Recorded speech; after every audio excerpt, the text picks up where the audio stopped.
Ladies and gentlemen, we're about to be able to resume, and I will already make one announcement.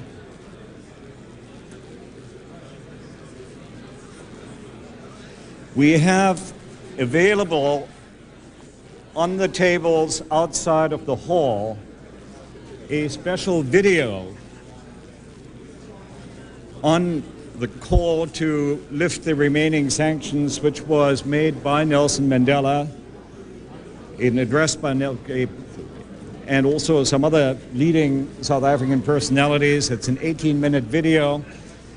We have quite a few copies available outside, and if you wish to pick those up, you might find it useful when talking to potential investors and to those who have to act to get the remaining sanctions removed from the state and local statute books. You will also have noticed by now that we have quite a bit of material from the various sponsors and contributors on South Africa, on investment opportunities, and we invite you to help yourselves to those. I think you will find them very, very useful. I believe we are now ready to proceed, and it's my great pleasure to be able to introduce Harry Schwarz, the ambassador of the Republic of South Africa. He came to South Africa because of the racist persecution of Jews in Nazi Germany. And so the struggle against racism was something that was very personal for him from the very early stages of his life. He served in the war against Hitler as a South African Air Force navigator, joined the struggle against the apartheid regime at an early stage after returning to civilian life, served with great distinction in Parliament as a very incisive critic for his party, the Progressive Federal Party, later now known as the Democratic Party, and directed some withering criticisms against the National Party and what it was doing to the economy of his country. So when President de Klerk named Harry Schwarz as ambassador to this country, it was a very significant signal. It was not just a significant signal about President de Klerk's intentions, but what was perhaps as much or even more impressive was that a man of Harry Schwarz's integrity was prepared to assume this difficult assignment, and he has performed it with great distinction. Ambassador Schwarz has agreed kindly to preside over the sessions that will take us to our luncheon break, and will also serve as the chair in terms of picking the questioners, because we are very keen in this conference to have this an active, creative, productive dialogue, and you're cordially invited to participate. Indeed, the whole success of this conference depends on our ability to establish a dialogue between speakers and yourselves. So without further ado, I'm going to ask Ambassador Schwarz to introduce our two speakers, the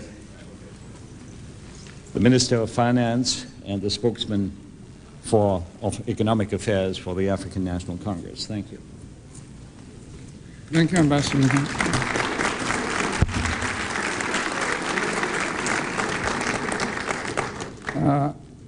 I must tell you, ladies and gentlemen, that the Afrikaner in South Africa has a saying, mosterd na die maal, mustard after the meal. I think that after the address by the President of the African National Congress, for me to be speaking to you is really mustard after the meal. It's a little late. The reality is it's been a very inspiring address and a very important address, and the very many important things which he said, and I think very stirring things. You know, the thing that struck me while I was listening to Mr. Mandela was that I think all of us in this room, and I regard that pertaining to myself and I think to the two speakers to follow, are living in a very privileged age. If I take myself, I lived through the defeat of Hitler and Nazism. I saw the advent to power by the National Party and the implementation of the policies of apartheid and the opposition to it. And I've now lived through the stage where that disappeared. I can remember sitting in a courtroom in Pretoria when Mr. Mandela was indicted with many other people, when the indictment was read against him, and when in fact we squashed the first indictment. It wasn't really disclosing an offence, as you may remember, Trevor. They had to find some other reason in order to indict him. So we've lived through tremendous periods of history with him being released, with Mr. Mandela leading the African National Congress. But what perhaps is the most important, and it's to some extent demonstrated by the two gentlemen who are sitting here, is that it is relatively unique in world history, if not unique, that the oppressor and the oppressed should get together to draft a constitution, that they should in fact be together here on this platform, that they should be together trying to build a new South Africa. And if you listen to Mr. Mandela, he indicated we were going to have a national government of national unity, in which I must tell you, I had a few chills down my spine when I heard some of the names being mentioned who were going to be in that cabinet. And I must tell you that I find that really a generosity which is quite remarkable if you look at the history of what the world has produced. And I think we have to recognize it in that particular field. I also thought to myself, what have the people got in common here? And I thought of the Minister of Finance. He went to Witwatersrand University. He graduated there. He didn't graduate in law. I don't know why, because it seems to put him in a different category to both Mr. Mandela and myself. We were at Witwatersrand University, and we studied law there. And I must tell you, the concept of the Witwatersrand University brought me to another thought.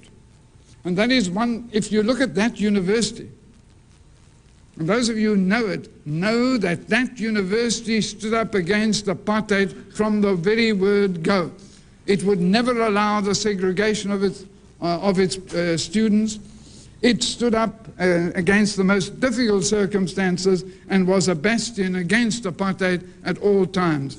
And that brings me to the further point, that when people talk about a racial war in South Africa, one must remember that in fact there were always whites against apartheid. It was never merely a question of white versus black. There were always whites, and in fact very significant numbers, who actually opposed the concept on moral grounds. And you know, many of us remained in opposition throughout that period. You know, one of the things which I perhaps should tell you about myself is that I have fought 13 elections which I have won, but any party to which I have belonged has always lost the election. Now you'll understand that there are good reasons why Trevor Manuel doesn't want me to join the ANC.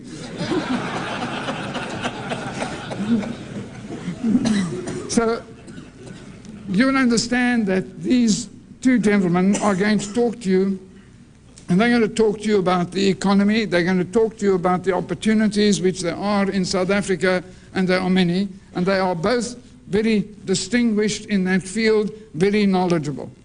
And I merely want to say that insofar as investment is concerned, we have the instruments for investment, we have the infrastructure for investment, we have the sophistication for investment, we have the security for investment, and you will make the profits from those investments. And there are instruments which are specifically designed in order to help the people who've been the victims of apartheid without, in fact, sacrificing any of the security which an American investor would want.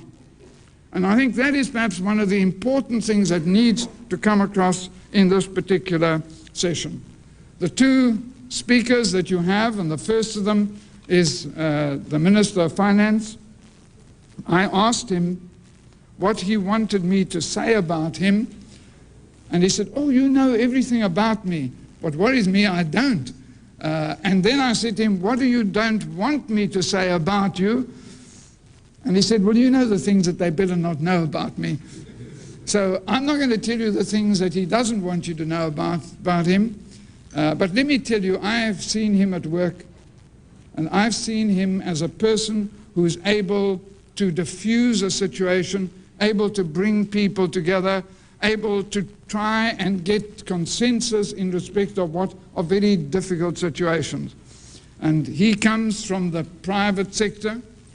He says he's not a politician. My difficulty is I try and persuade people I'm a diplomat, and they all say, "You're not, you're a politician." So I have this in common with him. He denies that he's a politician, and I have to assert that I deny that I'm now a politician and I'm a diplomat. But he's really a Minister of Finance, a person of great talent, great experience. I've only got one worry about him, I must tell you.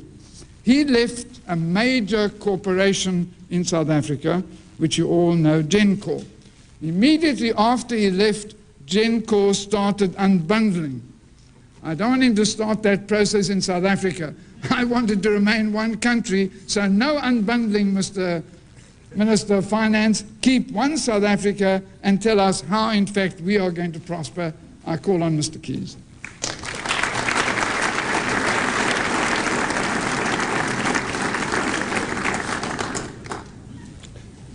Ambassador Schwarz, thank you very much. And ladies and gentlemen, I'm just very glad that we're now getting to the dialogue part of this function.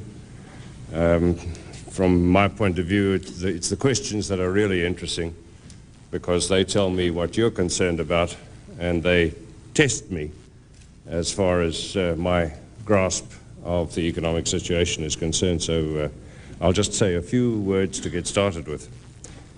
The title is Economic Challenges in the New South Africa, and they are, of course, legion. Those of you who play chess will know that there are, I think, more than 2 million combinations for the first 8 moves in chess.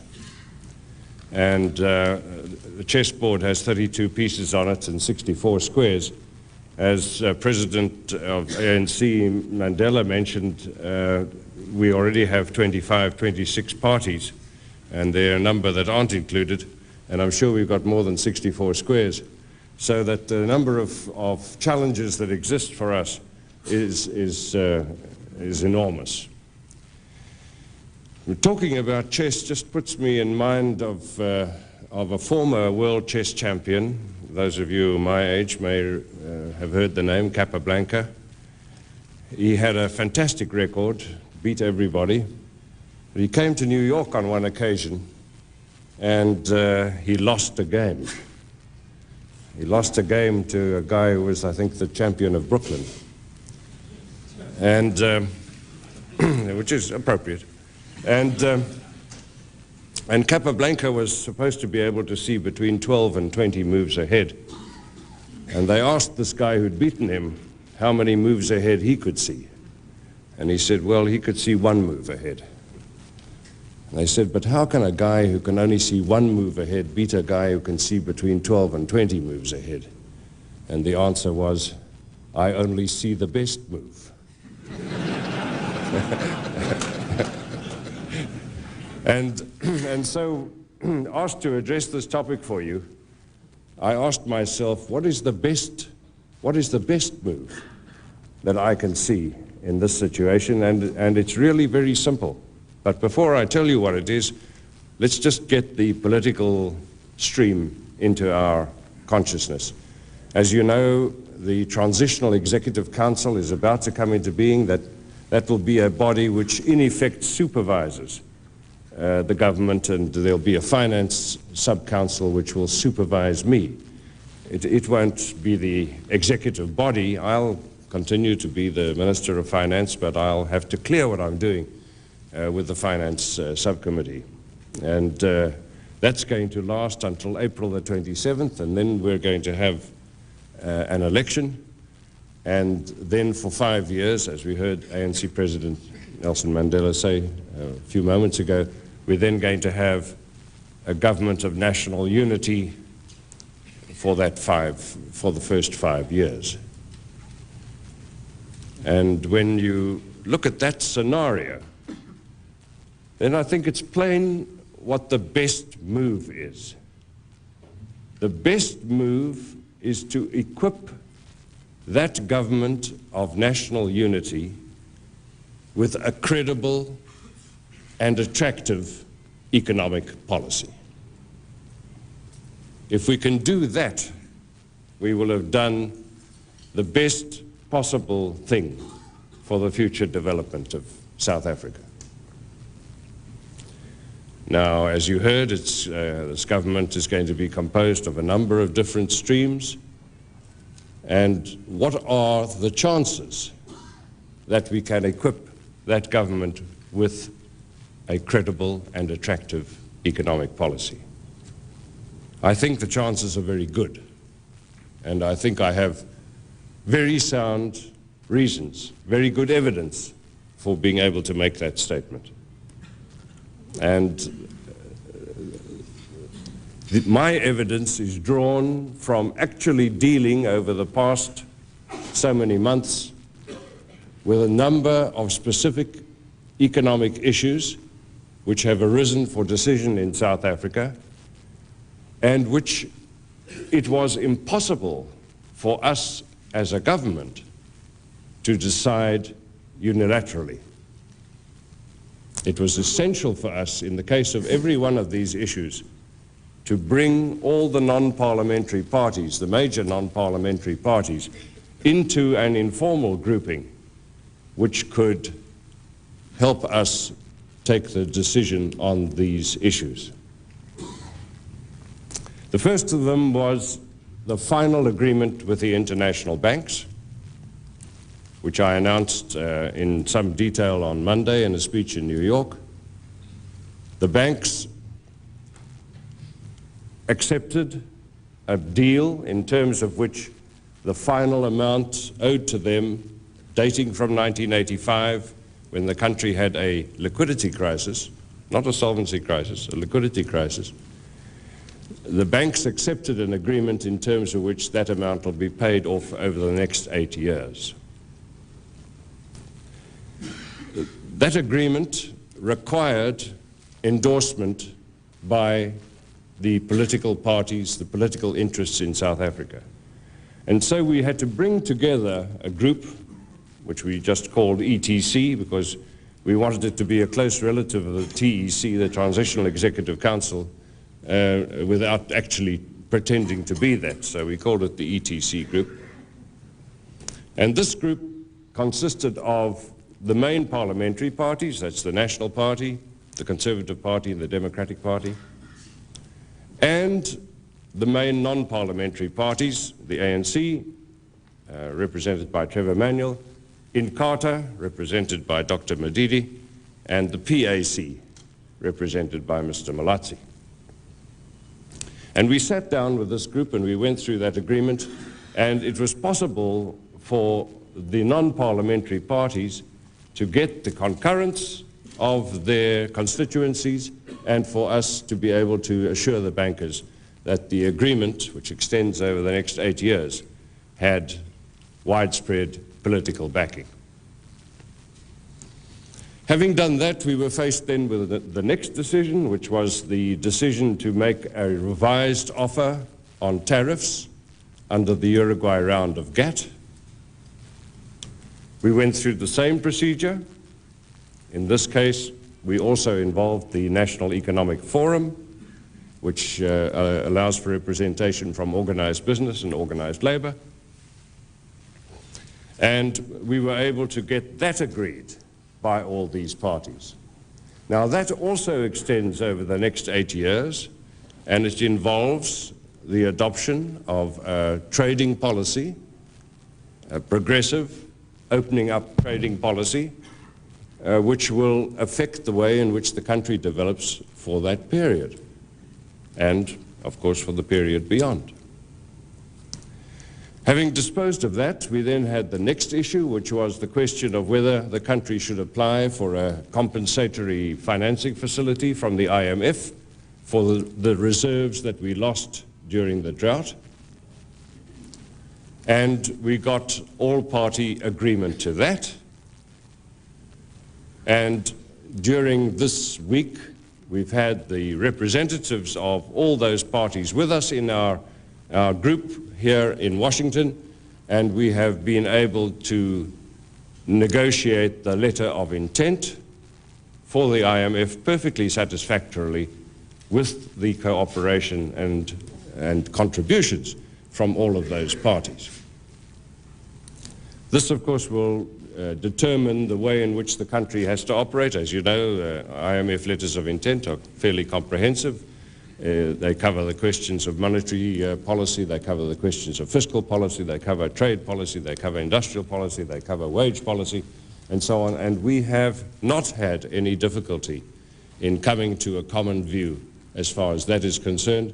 And as you know, if you want a summary of the principles on which the IMF operates, it operates in a way which seeks to ensure that the economy has the correct prices.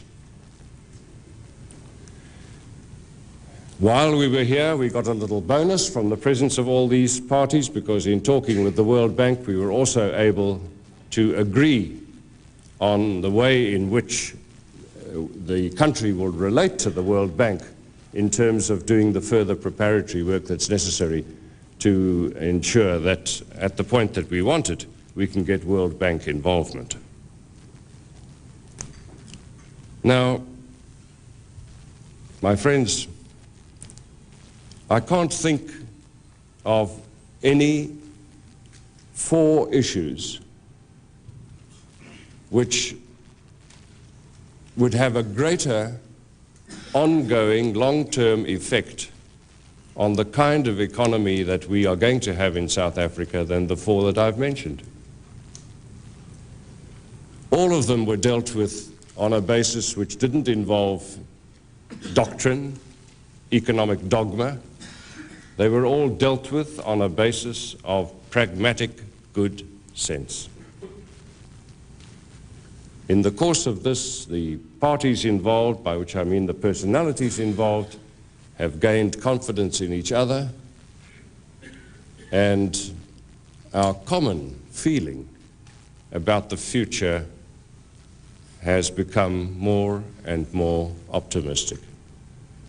As I stand here today, after seeing the splendid reaction to the call for the ending of sanctions and enjoying the cooperation which I've been part of during this past week, I am, as I've told a number of you privately, I think the happiest South African finance minister ever to find himself in Washington.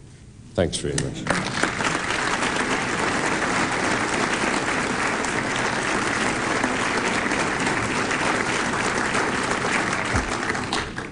Thank you very much, Minister Keys. I'm very pleased that he's happy, and I hope that the result of this conference will be to make you even more happy in that we will have the appropriate reaction from the investment community.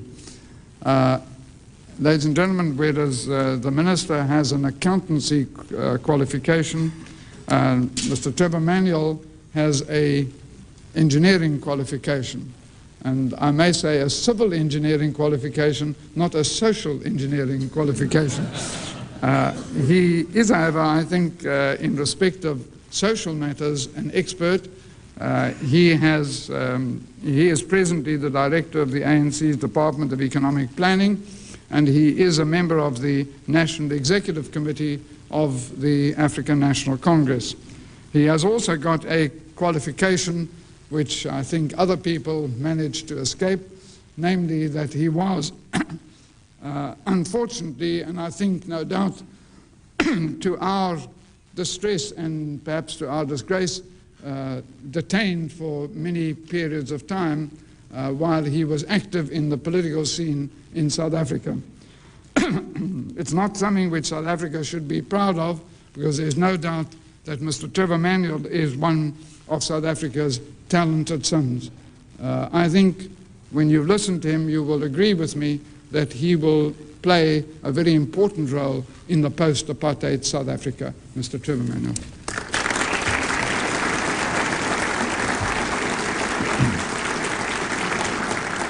Thank you, Mr. Ambassador. I'd just like to place on record the perspective that I have after having heard the Ambassador say earlier, you have sitting on the stage the oppressor and the oppressed, and having listened to the Minister about the hard time that he has with all these people around him, pressurizing him, and it's not going to be easy over the next period.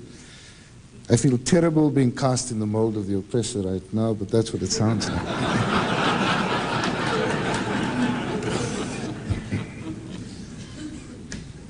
There's something that hasn't been said by us here today, and that is, on behalf of the entire South African delegation, I want to thank Ambassador Nicol and Global Access for having put together this splendid conference.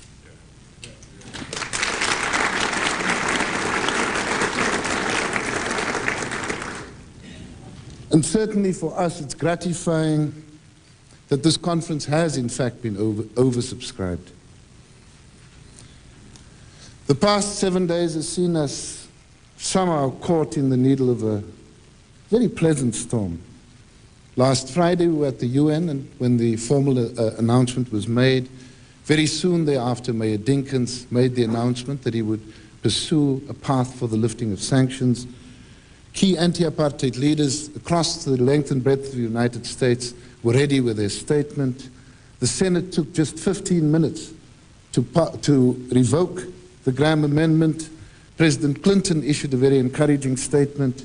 In the course of this week, both the OAU and the EC effectively lifted sanctions, and yesterday there were exceptional hearings on Capitol Hill to try and prepare the House to repeal the legislation. It's exciting. It's exciting to be part of a process of the reintegration of a country we love so deeply into the world economy and back into the community of nations. I said that we're sitting in the needle of a storm. One has fears as well, of course. Our country has lived through a very devastating drought, and through the period of drought, farmers would gather and watch the rain clouds come together and then disperse. That's not what we hope the prognosis is out of all this energy and excitement for our country, the 7-day wonder. We must in fact ensure that the storm does not pass. We must ensure that that storm doesn't pass because the challenges that confront us at home are so major. In the discussion with Mayor Dinkins last week, just before going to the UN, he referred to a story from South Africa of a woman who said Nelson Mandela had been released for some 7 months or something, and still the children didn't have work. Notwithstanding the enormous progress made in respect of building consensus in that place in our country called the World Trade Center, where constitutional discussions are taking place, and in respect of a fair amount of consensus on economic issues, since the unbanning of the organizations on that very important day of the 2nd of February 1990, the position for many of our people has actually deteriorated. And so when people wake up after having voted on the 27th of April next year, they will ask, and justifiably ask, where the fruits of the long years of struggle and sacrifice actually are. In that process, the establishment of a government of national unity will begin in earnest the establishment of a democracy in our country, but a democracy that must be characterized by economic and social justice. And we need to see within that an array of opportunities for rapidly impacting on improving the material conditions of life of the majority of our people. Matters like education, and training and retraining of workers, electrification of homes, access to clean water and sanitation for the majority, access to permanent shelter, development of infrastructure, all of these become of paramount importance in the critical period of trying to build and stabilize democracy, which happens effectively from about midnight on the 27th of April next year. Clearly, none of this will be achievable unless we are able to marshal the necessary resources and set our country on a new growth and development path, which will see South Africa reintegrated into the global economy. It's important within this context that we are able to attract foreign investment, both by way of direct foreign investment and institutional portfolio investment, to ensure that we can marshal the necessary resources to do what our country needs to do. And this, of course, imposes on us in the period ahead a series of policy priorities. The first of these is to ensure that we have a stable democratic political settlement. And in pursuit of this, an analysis that indicates that clearly the political process has reached the point of irreversibility, that with the passage of the TEC bill last week, the ANC felt confident to campaign vigorously for the lifting of sanctions. We are sure that the political process, as I said, is irreversible, and we understand that we're not dealing with a perfect situation. A number of imperfects impact on what is happening in our country, but sufficiently confident that the basis has been laid for a stable and democratic political settlement. Second broad band of policy considerations become paramount to ensure that we can have consistent, credible economic policies rooted in national consensus. And the issue of national consensus has been well covered by the Minister. But it imposes on us the responsibility to deal rapidly with issues like fiscal and monetary policy, industrial policy, trade, antitrust legislation, sad to say, Ambassador Schwarz, mining and energy, and very importantly, something that our President had touched on, a clear perspective for Southern Africa premised on mutual benefit, equity, and balance in the region. And if one takes all of this together, it means that we are immediately challenged to remove the distortions and rigidities of the apartheid era. Apartheid, apart from a set of very obnoxious laws in the statute book, was marked by a very autarkic mindset.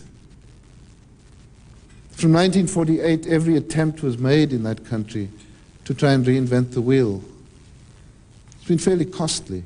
We now have to reverse some of those kinds of distortions that have taken place. It also means that we have to rid our country of its anti-export bias,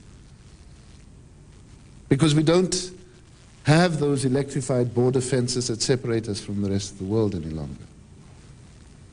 It means that we must expand our markets both domestically, in the region, and globally. It means that we must take seriously the need for sustainable growth, not the real seven-day wonders of little upward blips in commodity prices, especially gold price. We need sustainable growth to address what our country really needs. As part of all of this, there are particular areas that are being researched, issues like a tax policy that will make South Africa competitive, reintroduction of a number of tax treaties that had been cut off when South Africa was isolated by sanctions, We have our work cut out over the next period. But all of this become part, as we say, of a band of consistent, credible economic policies rooted in national consensus. The third area in which we have to move very speedily is to ensure that we can maximize commitment to policies that will improve multi-factor productivity. Very rapidly, we have to train, retrain our workers. We have to skill and multi-skill our workforce. We have to ensure that our country can develop its economy on an appropriate technology that takes account of the very high levels of unemployment that now obtain. And it means that we must marshal investment into new capital goods that would make us as a nation more productive. And the fourth very important policy area, and it's something that I think the Minister tried to do earlier, is to convey a very clear message that foreign investment will indeed be very welcome in South Africa. Now, if one takes this together, these four policy areas cover a host of opportunities for fund managers with talent. You know, those people who understand that opportunity knocks only once. The good move that the Minister referred to earlier. It's all there. Those four policy areas contain within them sufficient for a good fund manager to be able to identify opportunities like bonds in respect of infrastructure that would allow for water and sanitation, electrification, housing, and so on. Capitalization of bonds by entities with a proven commitment to deprived communities in South Africa. Investment which will enable us to expand our exports, especially of non-primary merchandise. Investment in new technologies to allow South Africa to become internationally competitive. And as I said before, technologies that take account of the high levels of unemployment in our country. Investment in vehicles which empower, build capacity, and advance black ownership in our country. Investments which will increase fair competition to effect price reductions in the domestic markets. Investments engineered to gear up local investment. A fair amount of this will be covered in detail in the group sessions after lunch, I believe. But a few examples of the kinds of opportunities that the next period does present to institutions keen on a very solid emerging market, namely South Africa. And for our turn, we also have to become involved in ensuring that we can provide managers with peaceful sleep. We have to provide the guarantees of market-related returns. We are saying that given the range of opportunities in South Africa, this is going to be more than possible. And we, for our part, have to try and secure appropriate guarantee funds, etc., to even make the opportunities less exposed to risk than the mindset of fund managers would often tell them African investments are. And premised on all of this and developing an approach to foreign investment, we want to see, and I'm sure that we will be more than capable of delivering, a policy arena marked by predictability and transparency. We're saying that foreign investment will be subject to the national treatment principle in South Africa. We're saying that the new constitutionality that emerges in our country must ensure that foreign investors understand that contracts will be enforceable by whoever is in power, whoever people are dealing with in South Africa, and that the rule of law will for the first time be fundamental to the body politic of South Africa. And that these principles must be strenuously upheld for all investors. At the same time, investors must expect legislation in South Africa which will seek to uphold basic minimum labor standards, consumer and environmental protection, and industrial health and safety standards. None of what I've said until now is new. All of this emerges from two significant consensus documents. The one, a document on foreign direct investment, which is a product of intensive work in the National Economic Forum, and the other, a consensus document on institutional investment, both of which documents, I believe, should be available in the corridors outside. But in all of this, the vexed question is, where would legislation best be placed? We have a country that, as the President had said this morning, is blessed with having been able to marshal significant energy on the part of anti-apartheid forces across the globe. Very solid people who have devoted their life's work to the elimination of apartheid. And as South Africans, we owe a very deep gratitude to those people across the world. And over the next period, it would be in our interest to maintain that sharp South African interest in people across the world and retain very dynamic linkages. But at the same time, we understand that a plethora of codes that would be different from state to county to local government, from country to country, would create far too many obstacles for investment in our country. And so it's an issue that we need to be discussing very intensively with our support movement over the next period. We want to ensure that we all understand and appreciate the issues for what they are. We are saying that South African domestic legislation is going to be the best guarantee of all of the concerns that the anti-apartheid movement shares with us, about the way in which people are employed in our country, about the way in which people are remunerated, about the way in which human capital is formed and developed in our country.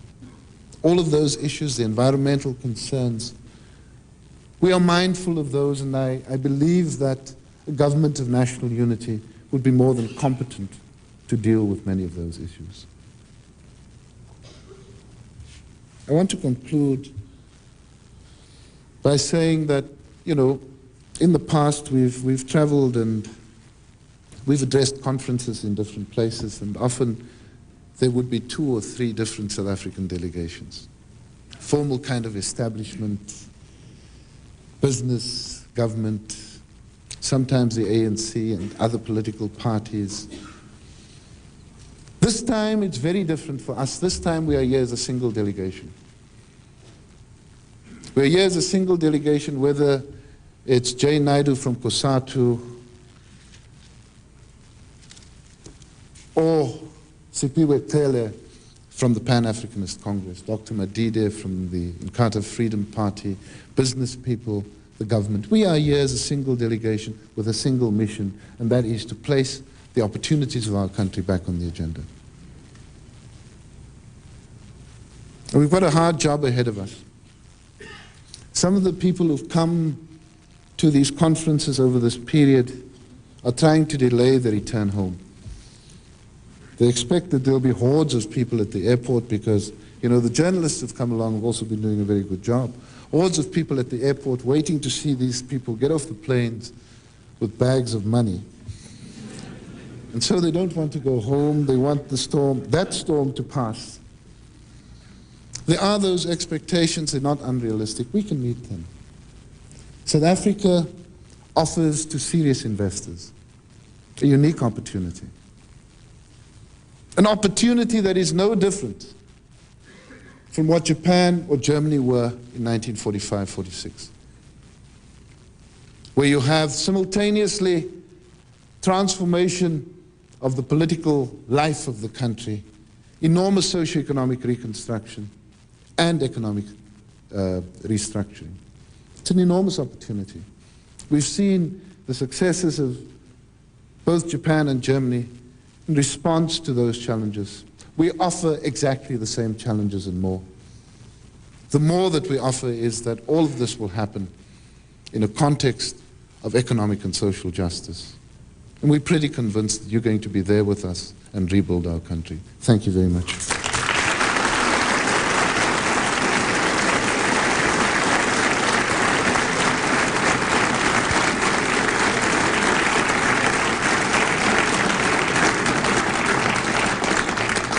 Ladies and gentlemen, I think we owe a debt of gratitude to Trevor Manuel and to the Minister.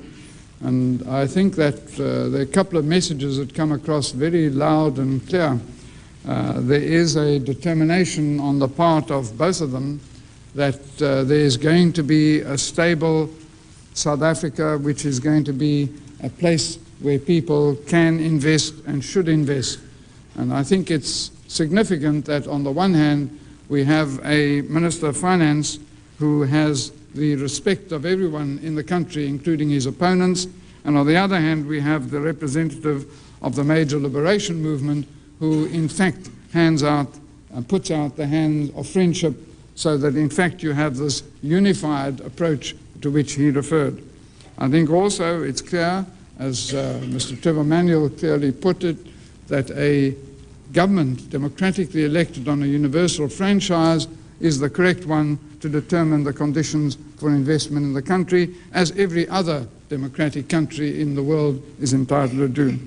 And thirdly, I think the instruments for investment are available. And then, of course, what is significant is that those instruments for investment can also be used, as has been pointed out, in order to uplift the people who require the upliftment in our country. The time is now available for questioning. I have a pretty harsh light shining right into my eyes, so I might or might not be able to see you, but if you could please rise and just give your name and put the question and put it as loudly as possible so everybody can hear it, otherwise I would have to repeat it. That would make my job easy. So there are microphones around, are there? Please use them then. Right, if we can start right at the back. You have a microphone there for anyone who wants to use it, and there's another one on this side. Will somebody start the bidding with the question? Yes, sir, right in front. I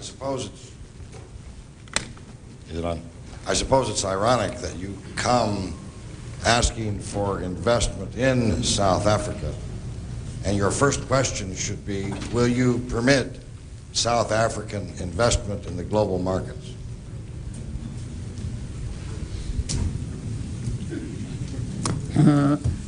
Would you like Minister Keys perhaps to answer that? In principle, yes, as soon as we have the resources.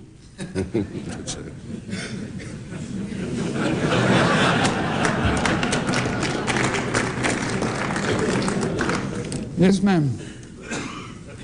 Many countries adopt particular tax extractions to attract foreign investment. Many countries adopt favorable tax treatment for foreign investors to accelerate the process of gathering capital from the rest of the world. Do you anticipate those kinds of encouragements? It would help, by the way. I think some people would like to know who the questioners are if you tell us who you are. I'm Barbara Morrow, Chief Investment Officer of New Africa Advisors. Thanks so much. What we're saying is that the national treatment principle would apply. I indicated that there's a fair amount of work being done to come up with appropriate tax policies. It's a fairly complex system at this point in time, and somebody said of it recently that you either have to be a complete genius or an absolute idiot to understand the way in which taxes are structured in South Africa. We're revising that, And obviously, we need a tax structure that is more competitive. The feelings of the consensus at this point in time are that in view of the application of the national treatment principle, we are sure that serious investors would be attracted by a general competitive tax rate rather than some special tax holidays and so on. That is the consensus view at home at this point in time. I think Trevor will forgive me if I add that we are not unique in the world in having that kind of confused tax system without my mentioning the names of any countries. Yes. Yes, sir. My name is Graham Bell. To follow up on Barbara's question, South Africa is in a very competitive environment. There are now many countries in the developing world which are making themselves available to international investment, both direct and portfolio. South Africa these days is seen in the context of a country like Vietnam, for instance. I should like to ask the question, if foreign investment is to be made attractive, it's surely most important that domestic investment becomes attractive. In other words, that people within South Africa find the environment attractive to invest in. And that would then be very important to have a tax policy that makes direct investment attractive. And what comment would you have, Mr. Manuel or Mr. Keys, on a future domestic tax policy that is attractive?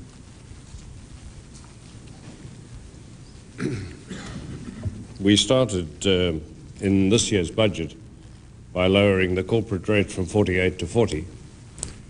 That process is not necessarily over. We coupled that with a so-called secondary tax, which taxed high distributors to a greater extent. The two taken together, however, still represented something like a 14% lowering in the effective tax rate. We'd like to lower the tax rate further, and I perfectly agree with you that the soundest policy is to have an attractive situation for all entrepreneurs, regardless of where they come from. At the moment, foreign entrepreneurs are in a position to structure their investment in South Africa. I'm talking now about direct investments. They're in a position to structure their investment in South Africa with loan capital on a basis where the interest that they pay themselves is fully deductible from the taxable income and incurs no tax whatever in their hands. So in fact, foreign investors at the moment can be substantially better off than investors in South Africa.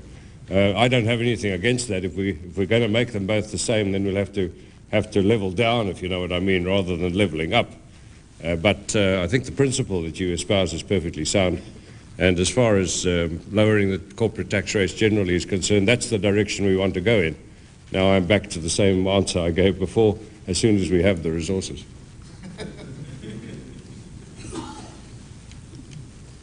Next question. Yes, gentleman at the back. The question is, as part of the IMF agreement, or in terms of any internal policy, do you see a pacto-type arrangement developing as has happened in Mexico? An arrangement between business, labor, and the government in terms of prices and wages? That is not part of the IMF agreement. It's already the reality in South Africa.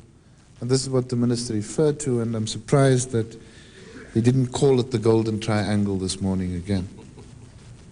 But substantial progress has been made, still fairly embryonic. We call it the National Economic Forum, and it represents organized business, organized labor, and an entity from the lexicon of South African politics called the Governing Authority. But it does lay the basis for interaction, and I think that across the board, it's very clear that there's substantial maturity in laying the basis for ensuring that we can create a new set of circumstances in South Africa. There will be, along the lines, in all probability, certain segments of the economy that may be dealt with more sharply by the National Economic Forum. One would assume, for instance, that should we wish to embark on a program of industrial restructuring, all of those parties would have to be part of the discussion and part of the ownership of the agreements from day one. Given the history of our country, the fact that so much ground has been covered within the National Economic Forum certainly bodes well for the future, where you can deal with wages and prices simultaneously in a tripartite agreement. Yes, right over there, please. Could you speak a little louder till the mic comes? Thank you. Dick Post with Global Business Access. I'm wondering if the minister could forecast for us how long it will be necessary to keep the system of financial rand and commercial rand going.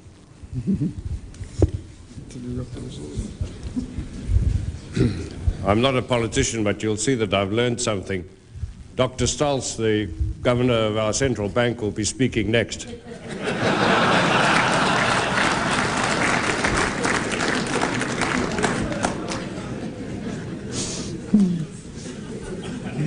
It reminds me of the story of the difference between the politician and the political scientist. If you don't know the difference, the same as being a criminal and a criminologist.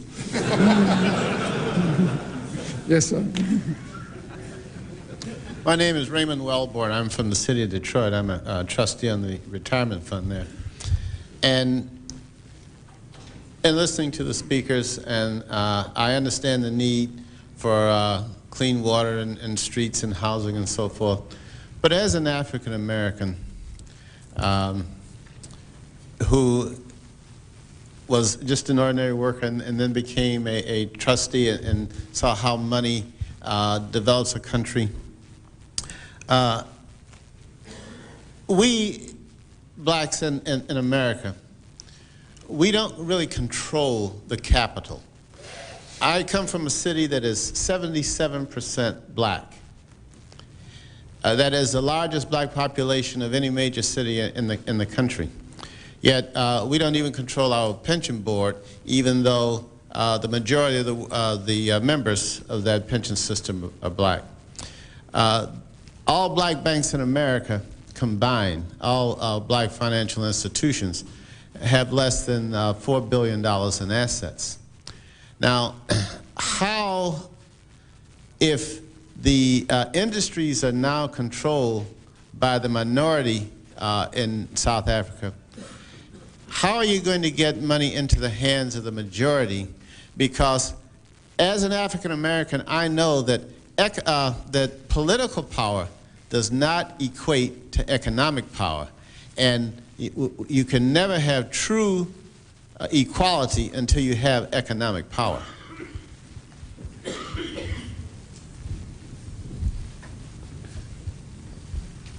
I wish I could refer this question to a number of key South African black business persons who are in the audience, and I'd like to make a comment, and with your permission, invite some of these people to add.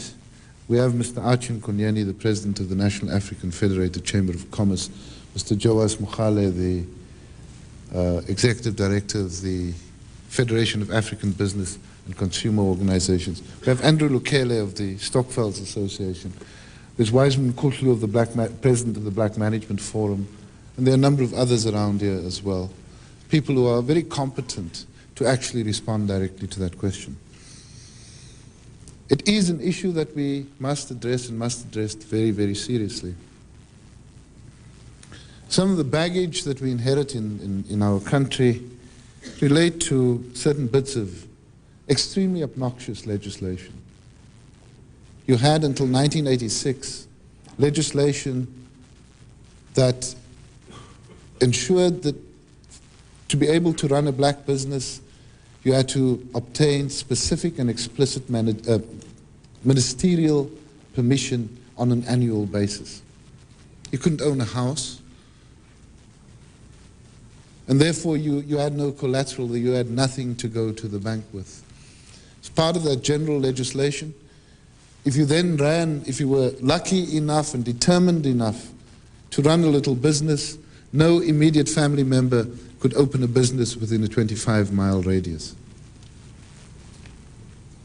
And so, with the scrapping of that legislation in 1986, the reality hasn't changed. Certainly, you've had a great deal of determination and perseverance coming through with some large operations. Israel's Kusana of the National Sorghum Breweries is here. That today exists as a multi-million operation with a very solid bottom line. But the challenge is to open equity and participation.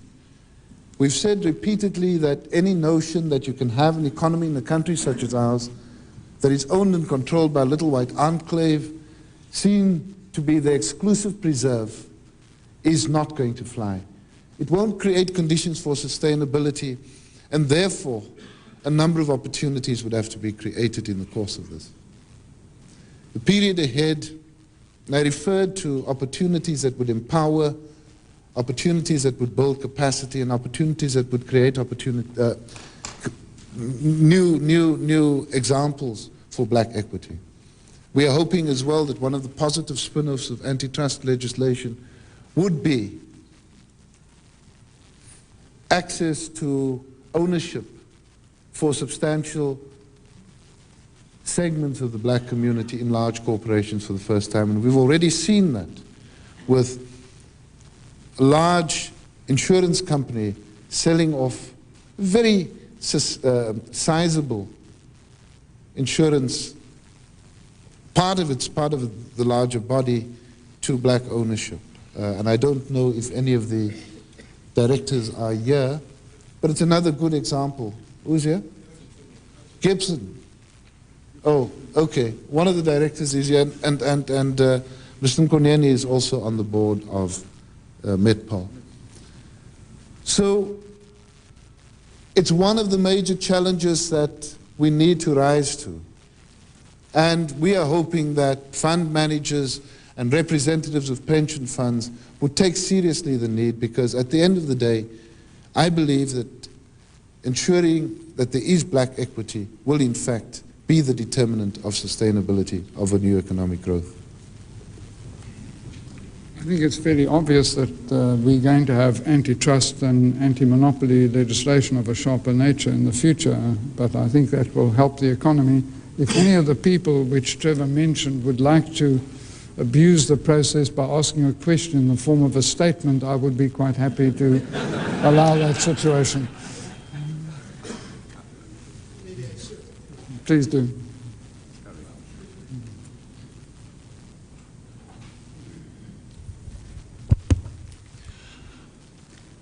Well, yes.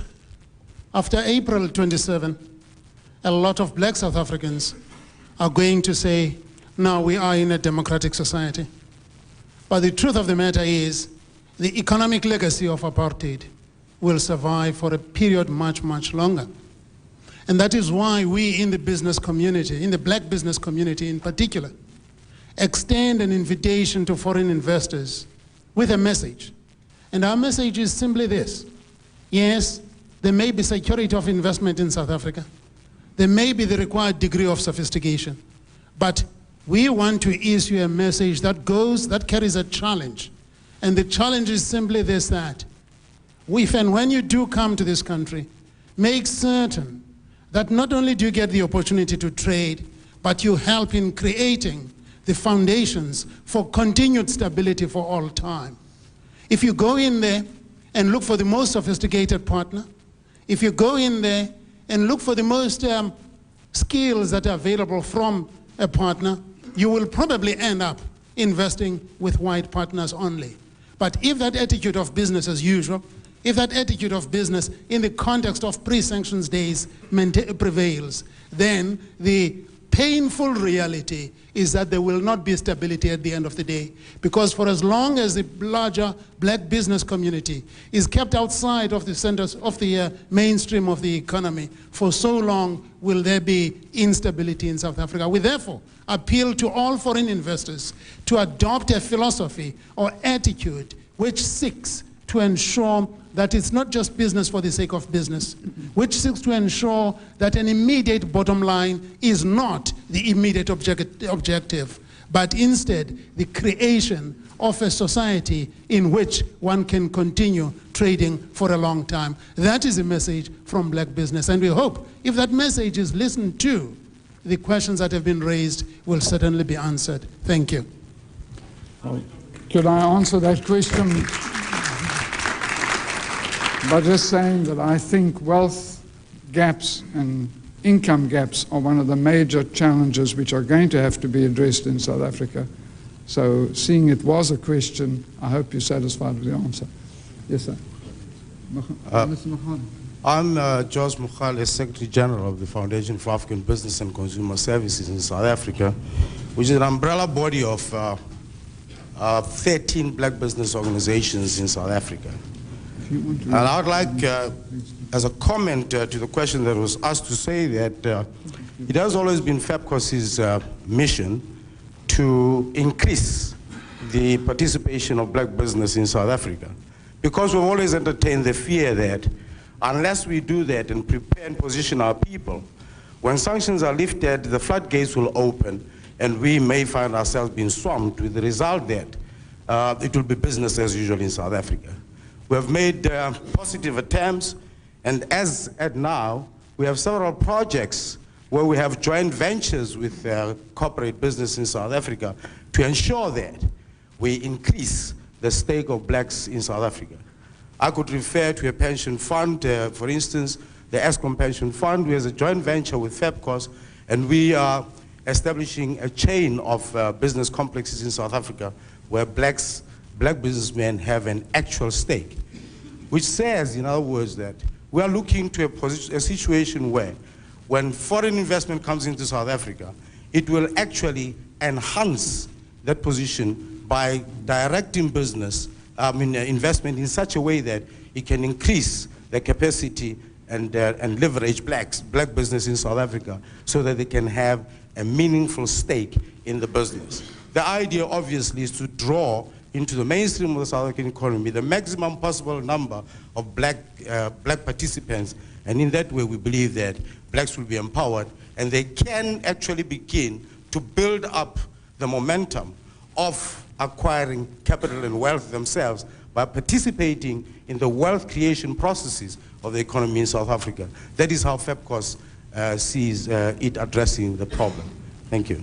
Well, ladies and gentlemen, this is a very interesting part of the discussion, which I hope will continue during one of the other sessions, but I have a signal to the effect that we have to keep strictly to the timetable.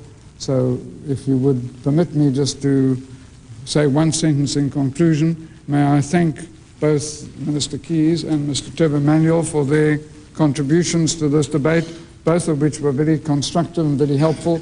Also the people from the floor who participated. And I'd like to just say one last thing. Just think about the fact that people who were opponents are working together to create a constitution. While they are working together to create a constitution, they are engaged in an election contest in respect to the election to come in April, and after the election they're going to get together in a government of national unity. It is a remarkable achievement, and when you see the two speakers here, we are no longer talking about oppressors and victims. We are talking about partners in a new South Africa. And if I may just point out to Trevor, if he tries to oppress the minister, the Democratic Party will be there to watch him and to all of you.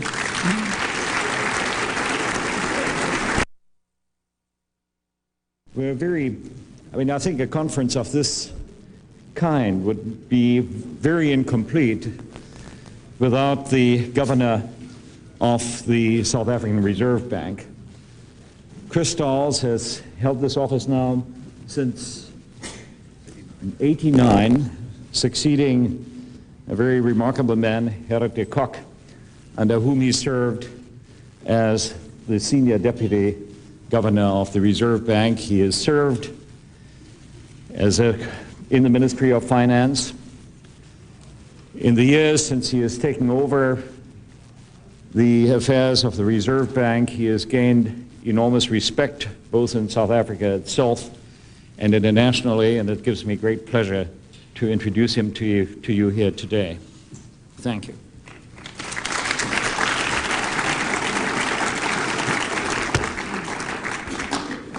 Thank you, Mr. Nicol, ladies and gentlemen, also for the invitation to be here today to participate in this very special conference. The Minister's remarks about the question on the financial rand not only reminded me of where the buck stops, but also of the very old true saying that the world is indeed run by people second in charge. Like a good man second in charge, I preempted that question, so I have included it in my address to you today. And incidentally, copies of this address will be made available a little bit later through the administration, the Secretariat, if you should be interested. I have been asked, Mr. Chairman, to talk about Reserve Bank policies on foreign portfolio investment. Now, unlike some of the other speeches this morning, I assume I didn't listen to all, but I must assume that I am going to get involved in more specifics, in more technical details, in things in which the institutional investor will be more interested, on the technicalities of the financial rand system and investment in South Africa. But by way of introduction, may I just again say that during the past few weeks, South Africa was rediscovered by many investors. The political developments paved the way for a reintroduction of the South African economy in the world economy, and for the awakening of a new interest in the economic potential of a country that has been buffeted for years by many adverse non-economic factors, some of its own making and some of external origin. Like the dinosaurs of Jurassic Park, however, the country has been reborn and has caught the fascination of investors throughout the world. Unlike these extinct animals, however, South Africans suddenly find themselves alive and thrown into a real world where severe competition exists and where a number of emerging, newly developed and developing countries are a few steps ahead of us in the race for resources, more in particular in vying for the scarce savings of the more developed communities.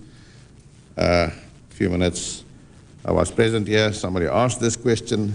We are coming into a world where there is a lot of competition, and I think this is one of the rude awakenings for South Africans, businessmen locally, traders, importers, exporters, and also those looking for capital, that we find ourselves in a world where there is a lot of competition. South Africa re-enters this world in full awareness of its own massive needs for economic development, needs for the creation of jobs and for the generation of income to improve the standards of living of all of its people. Out of its own saving, now running at the unsatisfactorily low rate of only about 17% of gross domestic product, it will hardly be possible to sustain growth at 2.5% per annum. That is no more than the annual growth rate of the total population. Indeed, 5 years ago, saving in South Africa accounted for 25% of GDP. It has since then declined for various reasons, but last year it was only 17% of GDP. And at this rate of growth, taking account of input-output relationships and capital output, capital-labor relationships in the existing structure of the South African economy, it will hardly be possible to obtain growth of 2.5% per annum, and that is more or less just equal to the growth rate of the total population. And if we think again of the fact, if somebody has not said it again already this morning, that more than 40% of the economic active population at this stage is not employed in the formal sectors of the economy. They're not necessarily unemployed, over 40%, but they're either employed in the informal sectors, which include agriculture or other of the very hard, difficult divisions of the informal sector in the South African economy. So we not only need 2.5% growth per annum to provide or create sufficient jobs for the growth in the population, we also have huge backlogs to make up. A net inflow of foreign capital therefore becomes a basic precondition should South Africa want to catch up on the huge backlogs of existing unemployment. South Africa also enters this world in full awareness of its own economic deficiencies. The debate on the need for macroeconomic restructuring is now focusing the attention on the many shortcomings of the present structure of the economy and on what should and must be done to create a more efficient system that will be better equipped to produce from its own resources more goods and services in order to satisfy more of the many needs of the people. These macroeconomic analyses, and we have lots of them, and it's very good that we have succeeded in stimulating the interest in South Africa in these macroeconomic analyses. They all lead to the same and the not unexpected conclusion, and that is that South Africa cannot do it alone. We need the support of foreign technology, of expertise, of initiatives, of training facilities, and for us in the central bank, very importantly, of finance. In other words, South Africa at this stage, more than ever before, needs foreign participation in the extensive process of economic development. South Africa finally re-enters this world conscious of its own responsibilities to create an economic environment that will be attractive to the foreign investor. You cannot lead a horse to the water. You can lead a horse to the water, but you cannot make it drink. Many years ago, one of my predecessor governors in the Reserve Bank said you can lead a horse to drink, but you cannot make it water. But I think it applies equally both ways. It is therefore imperative for us to begin at home, even before we make any appeal to the foreign investor. I shall therefore briefly outline the present position of foreign investment in South Africa. What is the total foreign debt position of South Africa? As at the end of 1992, the total investment in South Africa by non-residents amounted to approximately $30 billion. This included repayable debt of about $18 billion denominated in foreign currencies. That is a figure that is fairly widely quoted in the financial world with banking institutions, $18 billion, that is repayable foreign debt in the form of loans or short-term trade finance. But in addition, there is about the equivalent of about $12 billion of South African corporate equities and bonds issued in rand values by the government and other public and private sector borrowers, also held by non-residents. Approximately one-half of this latter amount represents so-called direct investment, that is investment in South African subsidiaries and branches of foreign companies, whereas the other half has been invested by non-residents in rand-denominated paper, the so-called portfolio investments of non-residents. In 1985, when sanctions, disinvestments, and the withdrawal of foreign loan funds from South Africa placed severe pressure on the balance of payments, South Africa introduced a debt standstill arrangement which restricted the repayment of a part of the foreign currency denominated foreign debt, and simultaneously also blocked the repatriation of the local proceeds of sales of non-resident owned rand-denominated bonds and equities in South Africa, the financial rand system. I will try to explain the supplementary nature of these two measures taken in 1985. Firstly, the debt standstill arrangements, and then the financial rand system. The debt standstill arrangements initially affected approximately $14 billion of debt owed by South African borrowers to non-resident lenders, mostly banking institutions. It's also important to note again that the foreign debt problem of South Africa was a country problem. It was not a government problem. It wasn't debt of the government or the public sector. It was mostly debt owed by South African banks and private sector institutions to foreign private sector banks and lenders. But $14 billion of the amount of the foreign debt was restricted by the debt standstill arrangements. This amount then formed the subject of a series of interim arrangements agreed to between South Africa and its foreign lenders from time to time, and the amount was gradually reduced to $5 billion at this stage. Just last week, arrangements were announced for a final rescheduling of this remaining balance, which will now be redeemed in installments over the 8 years from 1994 to the year 2001. South Africa has therefore now worked itself out of the debt standstill and has no further restrictions on the redemption of foreign debt. Existing and new loans are freely redeemable on the basis of the terms and conditions negotiated between foreign lenders and South African borrowers, and the $5 billion has been renegotiated. The redemption program has been agreed to, so it will be redeemed in terms of this rescheduled arrangements. And all new loans obviously have a maturity date or represent short-term finance, but there are no further restrictions from the official side on the repayment of foreign debt on due date. And all interest income earned by non-residents on such loans are fully and freely transferable. Also, the Minister referred to it at the present stage, free of any South African taxes.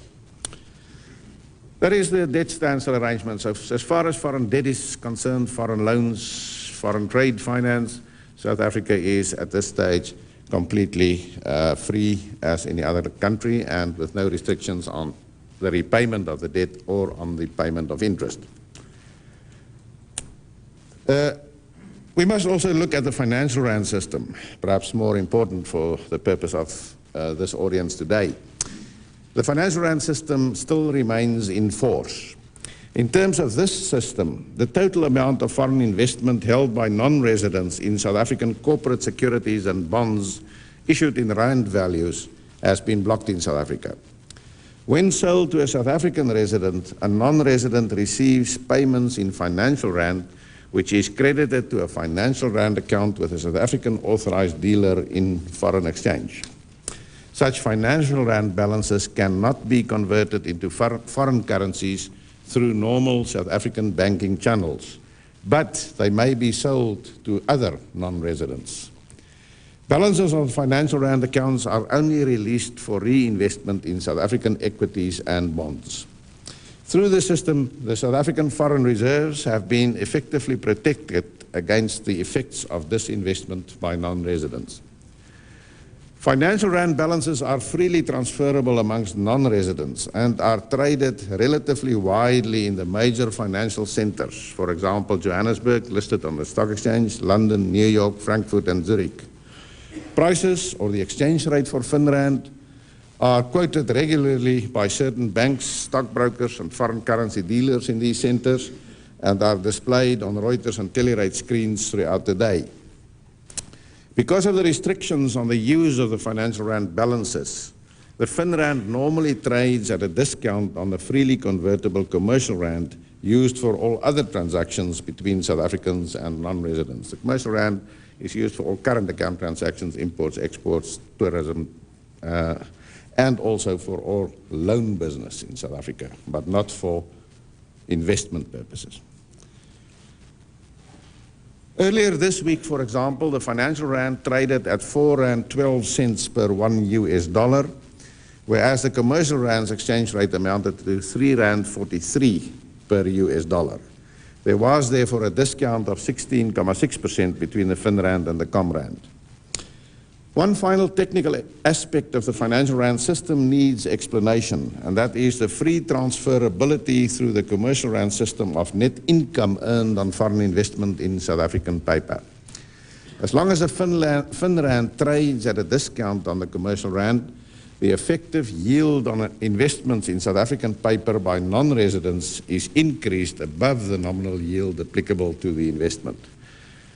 You can make that own calculation. Because of that discount and because of the fact that the interest is transferable at the commercial rand, a foreign investor who invests in an Eskom stock and gets a yield of 13% will have an effective yield of 15 or 16%. The financial rand system was introduced in 1985 with the main objective of protecting the South African official foreign reserves against the effect of disinvestments inspired by non-economic factors. In the process, the exchange rate of the commercial rand, domestic interest rates, and the availability of liquidity in the South African markets have been partly isolated from the effects of sudden withdrawals or sudden inflows of foreign investment funds. Due to the free transferability of financial rand balances, a market has developed for fin rand balances which enables any individual foreign investor to liquidate his position in South Africa at any time with relative ease. The exchange rate applicable to the repatriation transaction will, however, normally be at a discount on the official commercial rand rate of exchange. To summarize the foreign debt position of South Africa at this juncture, it can be stated that the country has a relatively small amount of repayable foreign currency denominated debt outstanding, an amount of less than $18 billion, or scarcely 15% of gross domestic product, and 60% of total annual exports. Within the terms of existing debt repayment agreements, there are no restrictions on the redemption or on the transferability of income earned on these liabilities. In addition, an amount equal in value to approximately $12 billion has been invested by non-residents in South African equities and bonds issued by South African resident corporates and public sector borrowers and denominated in South African rand. This pool of foreign investment has been blocked in South Africa, but investments held by individual investors are freely transferable amongst non-residents, but then at a discounted rate of the financial rand system. Net income earned on such investments are freely transferable through normal banking channels. Where not provided for in double taxation agreements, a withholding tax on dividends of up to 15% of the dividends may be levied on dividend income earned by non-residents. It's more complicated because with many countries, South Africa has double taxation agreements, but there is a withholding tax of up to 15% on dividends declared on shares held by non-residents. The financial rand system was introduced to protect the depleted South African foreign reserves from the effects of the withdrawal of non-resident investments. It is now widely regarded, however, as the investment currency for South Africa, and is indeed used extensively for almost all investment transactions in the country, including direct and portfolio investment, but excluding loan transactions entered into between residents and non-residents. It should be noted that financial rand transactions always take place between non-residents and never result in either an inflow of new capital or an outflow of existing capital on the South African balance of payments. Fin rand transactions represent changes of ownership of parts of the existing pool of foreign investment in South Africa. The fin rand system is managed with the approval of the International Monetary Fund. It forms part of the regular annual discussions that take place between South Africa and the fund. The IMF's attitude, if I interpret it correctly, is that this dual exchange rate system is an unavoidable evil that can be justified in the light of the many extraneous factors that affected the South African balance of payments in recent years. South Africa should, however, strive eventually to merge the two exchange rates and to terminate the financial rand system when appropriate. The South African authorities similarly view the fin rand system as a disruptive element in the economy that creates many problems of administration, leads to distorted interest and exchange rates, and serves as an incentive for illegal switch transactions between the two exchange rates by South African residents. I always say with direct controls of this nature, they are essential at times, they are unavoidable at times, but they are acceptable in a country like South Africa as long as they are being applied by people who do not believe in them. And I think this is one of the things we can say about exchange controls. Exchange controls are applied by the Reserve Bank, but we don't like them and we feel them as something strange to the philosophy of economic policy in South Africa. Pragmatism, however, leads us to the conclusion that the financial rand system must be retained as long as the domestic, political and social instability in the country should continue. The lifting of sanctions at this stage and the new interest shown by non-residents in South Africa as a place for investment may, however, expedite the time for the eventual abolition of the financial rand system. This brings me back to the question directed to the Minister. In the meantime, market indications will be monitored with care. So many people think the Reserve Bank or the Minister of Finance or the Treasury must change the system. In the end, you have to pave the way before you make the changes, and markets must pave the way for a change in the FinRand system. Firstly, movements in the FinRand exchange rate, and more particularly in the discount between the FinRand and the commercial rand, provide an early indication of underlying trends in this market. Over the past few days, this discount declined from almost 25% last week to 16% yesterday. A continuing rise in the demand from non-residents for FinRand to fund new investments in South African rand-denominated securities will obviously reduce the discount further, and that would be a very welcome development and indication to us that the underlying situation is changing. So the market will tell us that we are moving in the right direction. A merging of the two exchange rates will not necessarily signal the time for the abolition of the FinRand system. So the South African authorities will have to be confident that the equilibrium situation reached will be sustainable, and at least for a reasonable period of time. At the minimum, the South African authorities will have to look for a more stable domestic socio-political situation. Secondly, the level of existing FinRand balances held on deposit by non-residents with South African banking institutions serves as a further useful measure of the present status of the market. As non-residents were net sellers of South African securities for some years now, the accumulated balance of financial rand deposits held with South African banks rose gradually from zero in August 1985 to 8.5 billion rand, the equivalent of about $2.5 billion, on the 31st of December 1992.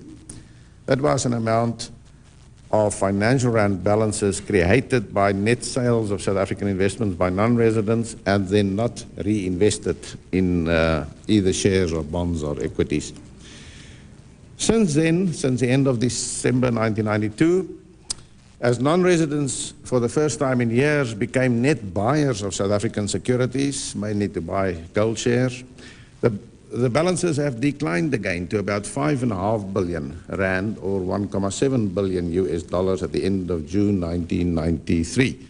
So in a relatively short period of 6 months, the amount was reduced by 3 billion rand because of the interest shown by non-resident investors in South African equities again.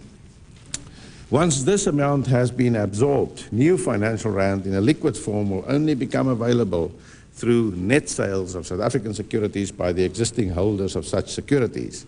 And if there are no balances available anymore, the sponge has been dried out, then one can expect that any increase in the demand for financial rand will be reflected more directly and with a greater effect on the price of financial rand on the discount.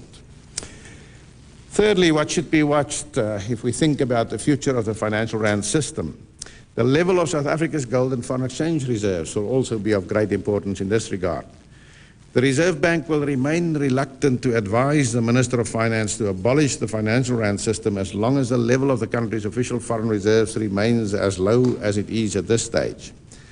Over the past year, the foreign reserves came under severe pressure, mainly as a result of the devastating drought in southern Africa late in 1991 and in the first half of 1992. Because of a sharp decline in agricultural production, South Africa's exports of agricultural products declined sharply, and essential imports of grain contributed further to a deterioration in the current account of the balance of payments. The official foreign reserves were almost halved over the past year, and the present level of $2.7 billion is equivalent to only 5 weeks of total imports. It is essential that South Africa shall replenish its foreign reserves before there will be any scope for a relaxation of the existing exchange control restrictions. And obviously, because of this low level of reserves and the effect that this external factor of the drought had on the balance of payments, South Africa is now discussing with the International Monetary Fund the possibility of a drawing under the CCFF facility. A few concluding remarks about Reserve Bank policies and the financial rand system. I have already said in my introductory remarks that from a macroeconomic point of view, South Africa needs foreign capital in order to support economic growth in the country. The inflow of capital can take various forms, including portfolio investment in South African securities, as well as direct investment in the South African subsidiaries and branches of multilateral foreign organizations. For the time being, the conduit for such investments will be the financial rand system. The financial rand system, however, also offers an opportunity for South African resident organizations to make outward investments of capital. By reclassifying a rand deposit owned by a South African resident and held with a South African banking institution as a financial rand deposit, the total amount of FinRand can be increased, and South African residents can obtain foreign exchange by selling the newly created financial rand to non-residents. Experience has learned, however, that such additions to the FinRand pool can easily disrupt the market, can easily force a depreciation of the FinRand exchange rate, and upsets the projections of foreign investors in this sensitive market. The South African Exchange Control Authorities have therefore been instructed to allow such outward investments by South African residents only in very exceptional circumstances. We try to let the financial rand price reflect the decisions and the actions and the perceptions of the non-resident investors, and we would rather see this system gradually phasing itself out instead of us continuing to add to the total amount of FinRand available. It is also feasible for the South African Reserve Bank from time to time to intervene in the market for financial rand by either buying or selling FinRand balances against foreign currencies. When operating as a net buyer in the market, the bank will reduce the supply of FinRand, and when it becomes a net seller, the pool of FinRand will again be expanded. The bank's interventions in this market are, however, restricted by the limited amount of foreign reserves at its disposal, and it will normally intervene only to smooth out short-term fluctuations with purchases matched by equal sales over the longer period. Ironical as it may sound, within the constraints of the exchange control rules and regulations, the FinRand market has become a relatively free market, where the demand for and the supply of investments in South Africa determine the FinRand exchange rate with little day-to-day intervention by the authorities. The financial rand system provided us with an interesting technical system devised to find a compromise between the need for South Africa to protect its foreign reserves, the pressure from non-residents to withdraw their investments from South Africa, and the longer-term needs of an expanding economy for more foreign investment. This technical device has been forced by circumstances, and South Africa remains conscious of the fact that in order to attract new foreign investments into the country, we must be able to present to the outside world a competitive, efficient, and well-managed domestic economy. In the longer run, we must indeed get rid of the hassle of the two-tier exchange rate system now in force. It is unnecessarily complicated. It works quite well. It works smoothly. Markets have made their contributions, but it is still a double exchange rate system. It is still a hassle for the foreign investor. It is still unnecessarily complex sometimes. And in the long term, it is something that we should certainly try to get rid of. In this broader context, monetary policy in South Africa remains committed to the overriding objective of creating a stable overall financial environment and of protecting the value of the rand in particular. Monetary policy must therefore stubbornly and continuously be involved in its fight against inflation. To achieve this objective, the stated intermediate targets for monetary policy in South Africa are to restrict the rate of increase in the money supply, which is now growing at a rate of about 4% over a 12-month period, compared to 27.5% in 1988-89. Secondly, to contain the rate of increase in domestic bank credit extension, which is now growing at a rate of about 6% per annum, compared to 33% early in 1989. To accept realistic interest rates at an appropriate level above the rate of inflation, now about 4% for long-term and 7% for short-term rates. That's the real rates of interest, quite high rates of interest in South Africa at this stage. To increase the country's gold and foreign exchange reserves, to promote a relatively stable exchange rate for the rand, to promote sound and well-managed financial institutions, and to support the development of well-functioning financial markets. I have listed these objectives as targets, as guidelines for monetary policy in South Africa, because I do want you to note that we regard it as very important that the central bank, with its power to create money, should not be involved in and should not be confused with the government with its power to spend money. We have, with the support of our government and hopefully other political groups also, we have defined the functions, the duties and the responsibilities of the central bank and restricted this to the area of the financial world, the money supply, bank credit extension, interest rates, gold and foreign exchange reserves, exchange rate level, banking system, banking institutions. And we understand very well, we have great sympathy for the massive needs of social upliftment in the country, for housing, for education, for the infrastructure developments. But it needs little understanding of macroeconomics to know that no country can solve these problems by creating more money. I always say that if that should have been a solution, there would have been no country with poverty in the world, because every country would have created a central bank and would have instructed the central bank to create more money to solve those problems.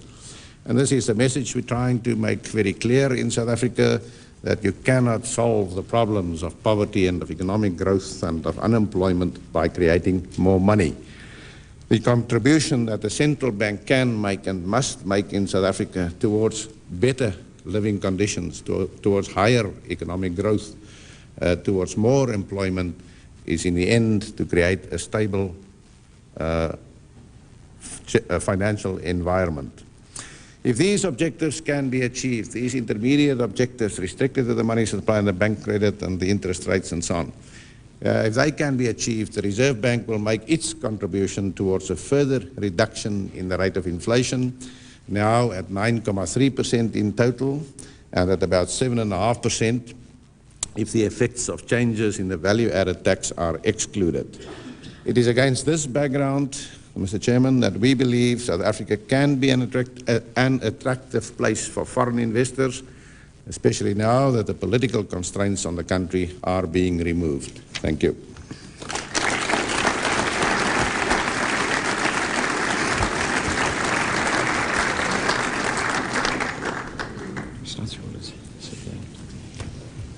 Dr. Stahls, thank you very much indeed. I think this was a very important part of our program, and I'm sure that it has provoked questions from you. Since we have to be quite punctual in going in to lunch at 12 o'clock, I encourage you to keep your questions or your observations as crisp as possible. And I have trouble seeing. Over there, please.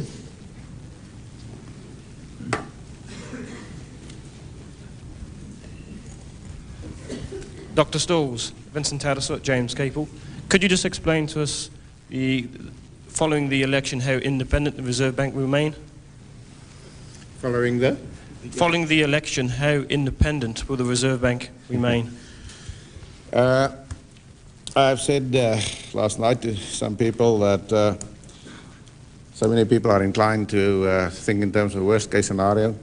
Just as a quick remark, I think the day after the election in South Africa, the sun will rise in the east and the sun will set in the west, and the Reserve Bank's discount rate will still be too high, and everybody will understand it is just normal. Things are the same. How independent will the Reserve Bank be? Our Reserve Bank is relatively independent in terms of its act. It's a privately owned institution. In terms of the act, the bank takes its own decisions on interest rates, on money supply, on credit controls in the banking system, on intervention in money and capital markets. We're less independent when it comes to exchange rates and exchange controls, where we act as an agent for the government. Now, there is a strong movement in South Africa to entrench this independence, not only in the act of the Reserve Bank, but also in the new constitution. It's indeed at this stage included as a requirement in the draft constitution that will be approved hopefully in the next month or two. We in the central bank take a low profile on this. We do not feel, we feel fairly relaxed about it. Number one, we say a central bank can only be independent if it earns its independence, if it is successful, if the people of the country will support it. Number two, we can only be independent up to a point. You have to cooperate very closely with government. Government has full and final responsibility for overall economic policy, and monetary policy obviously is part of that overall policy, but the independence of the central bank for us means only three very important things. Number one is that it must not be possible for the government to force the central bank to create credit to finance budget deficits.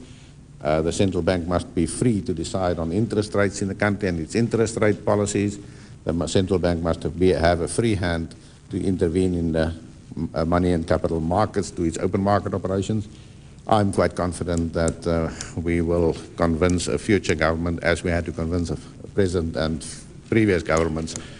People often ask me, will a future government give you any problems? And my standard answer is, do you think the present government doesn't give us problems?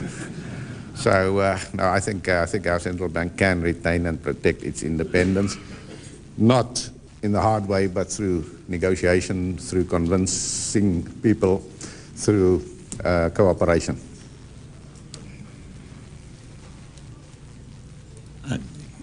Over there. Dr. Stolz, a couple of questions.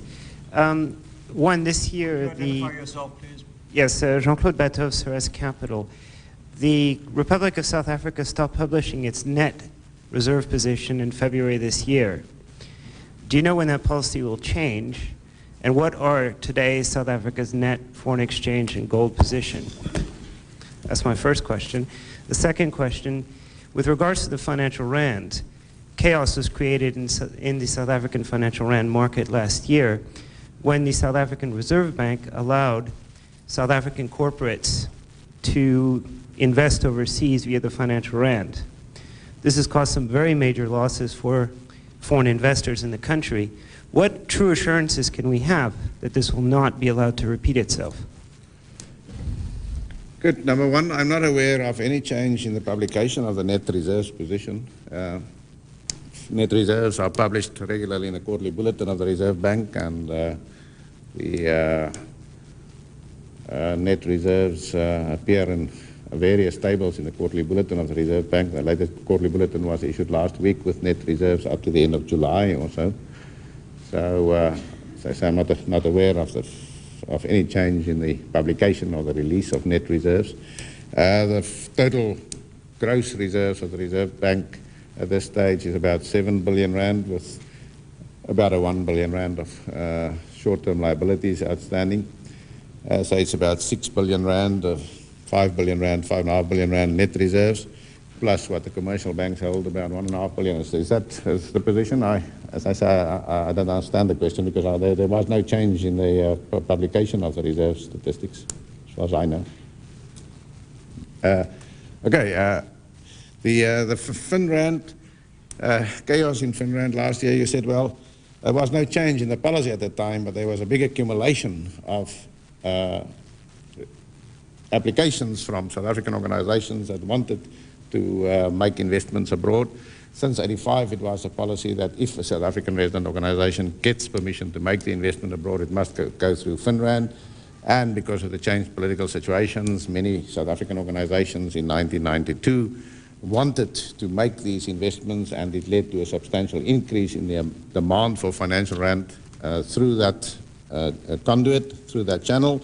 And the Minister of Finance in November '92 issued a statement to say that these investments will no longer be allowed except in very special situations. And as I have said in my address to you, the policy now is that in very special situations only are South African residents allowed to use the financial rand system.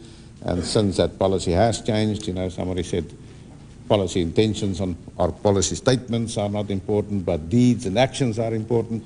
Well, it has we have substantially reduced the amount that we allow through the financial rand system to go out of South Africa. It's almost zero at this stage, and I think it has had the effect to stabilize the market again. So that policy has changed. But if I can help you on the net reserves position, certainly explain to me what your problem is, but I don't think there is any change there, and there should not be any problem to get figures for net reserves because they are published, and in the IFS statistics you will find them also every month. I think Professor Thomas over there. Could we have a mic? Thank you, Mr. Chairman. Professor Thomas from the University of South Africa, Dr. Stolz. It has been said a bit flippantly that South Africa's biggest export commodity has been capital due to capital flights. Can you give some figures, some recent figures? The related question is there any consideration, is there any policy thinking on allowing foreign currency banking accounts in South Africa for nationals and non-nationals? Export of capital, there was a big outflow of capital, yes, over the past 12 months. But these capital outflows are normally identified afterwards on an ex post basis as information becomes available, and then there remains a balancing item for errors and omissions. We have not seen any increase in that errors and omissions. We have no reason to believe that it's a huge flight of capital from South Africa. It's legal repayments of loans that are maturing without, at this stage, the possibility to roll the loans or to replace them with new loans. It is leads and lags that went against us because of the persistent appreciation of the US dollar. Those of you who come from South Africa will know that it's every day announced on television news in South Africa that the dollar has appreciated against the Deutsche Mark, and the dollar has appreciated against sterling, and the dollar has appreciated against the Swiss franc, but the rand has depreciated against the dollar. But because of that depreciation of the rand against the dollar, or appreciation of the dollar against other currencies, leads and lags went against us, so there was a quite substantial switching of trade finance from foreign to local sources, and it has stabilized again in the last few months as the exchange rate became more stable. So I think the flight of capital, well, if it does take place, it's illegal. We don't know about it, and it's very difficult to put a quantity or an amount on it. But I think it's a little bit of an exaggeration to believe that it has substantially increased recently. I don't think so. Foreign currency accounts, well, this is in many cases just a bluff. It is just another way to give a country a hedge against inflation. If you give a resident the right to hold foreign currency accounts without giving him the right to use the foreign currencies outside of the country for investment purposes, you only give him a foreign currency value for his investment. As I said in Israel years ago, when they allowed the Israelis to have dollar deposit accounts, US dollar deposit accounts, it eventually leads to the dollarization of the shekel. If you have inflation, nobody will use your own currency anymore. Everybody will use the foreign currency denominated deposits. So one must be careful about that, allowing residents to hold a second currency account in your own country just for the purpose of giving it a different value.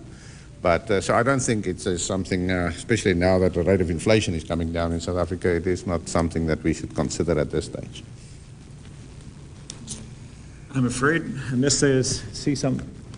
think we have to end it here. Dr. Stolz, thank you ever so much. I hope that we can persuade you to stick around and that you will be available to intervene from the floor, as it were, during our working sessions in the afternoon. I have to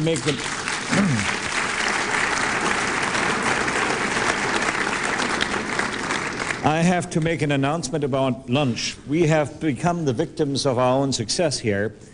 When we rented this then huge-looking hall, we were expecting something like 250 people, and we also rented a dining room that we thought would be adequate for all of us to have lunch together.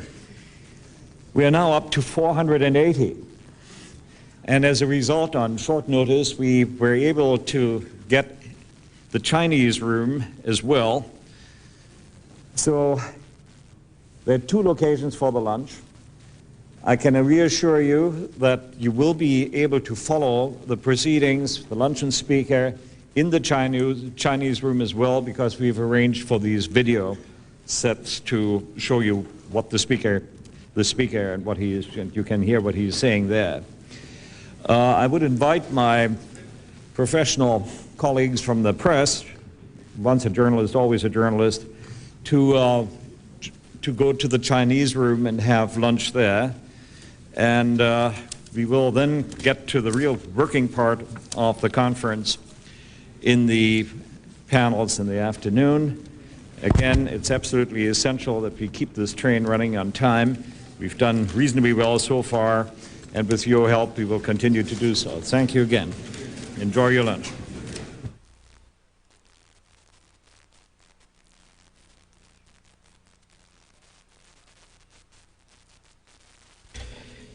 This was the first major meeting between South African political and economic leaders with American investors.